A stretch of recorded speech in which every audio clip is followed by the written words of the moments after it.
Hi guys, welcome to my channel. நீங்கள் நம்ம சேனலுக்கு ஃபஸ்ட் டைமா அப்போ ரெட் கலர் சப்ஸ்கிரைப் பட்டனை கிளிக் பண்ணி பக்கத்தில் உள்ள பெல் ஐக்கானையும் கிளிக் பண்ணிவிடுங்க. வாங்க நம்ம வீடியோக்குள்ளே போகலாம். இன்றைக்கான ஹெல்த் டிப் என்னன்னா தேன். கண்டிப்பாக நம்ம வீட்டில் தேன் இருக்குமோ இல்லையோ, ஆனால் குழந்தைகள் இருக்கும் வீட்டில் கண்டிப்பாக தேனுக்கு ஒரு இடம் உண்டு. அதற்கு காரணம் தேனில் உள்ள மருத்துவ குணங்கள் தான். இது நம்ம நினைத்து கூட பார்க்க முடியாத அளவுக்கு நோய் தீர்ப்பதில் சிறந்த காரணியாக திகழுது. அதனால் தான் சித்த ஆயுர்வேத ஆகிய மருந்துகளில் தேனை துணை மருந்தாக சேர்க்கப்படுறாங்க. ஏன்னா தேனுக்கு இயல்புலேயே ரத்தத்தில் கலக்கிற அளவுக்கு தன்மை இருக்குது. பூக்களில் காணப்படும் வலுவலுப்பான திரவத்திலிருந்து தான் தேன் உருவாக்குறாங்க. இதில் உள்ள பூவி மனம் போகும்படி இரும்பில் நல்லா காய்ச்சி தேன் தயாரிக்கப்படுது. இது 2 வருஷம் வரையும் கெடாமலும் இருக்குது. அதே சமயம் காய்ச்சாத தேனை எவ்வளோ ஆண்டு வச்சுருந்தாலும் அது கெடவே கெடாது. அது சுவையும் ஒரு அளவு கூட மாறாதுங்க.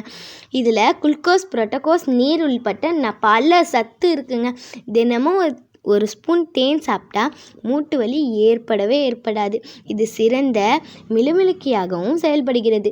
தேனை வெங்காய சாறுடன் கலந்து தினமும் சாப்பிட்டு வந்தால் கண் பார்வை தெளிவாகும். தேன் நல்லது தான், அதுக்காக அளவுக்கு அதிகமாக சாப்பிட்டா அமிர்தமும் நஞ்சுன்னு சொல்கிறாங்க. சரி காய்ஸ், இதோட வீடியோ முடிஞ்சிருச்சு. இந்த வீடியோ உங்களுக்கு பிடிச்சிருந்தா லைக் பண்ணுங்கள், உங்கள் ஃப்ரெண்ட்ஸுக்கு ஷேர் பண்ணுங்கள். அடுத்து எதை மாதிரி வீடியோ வேணும்னு கீழே கமெண்ட் பண்ணுங்கள்.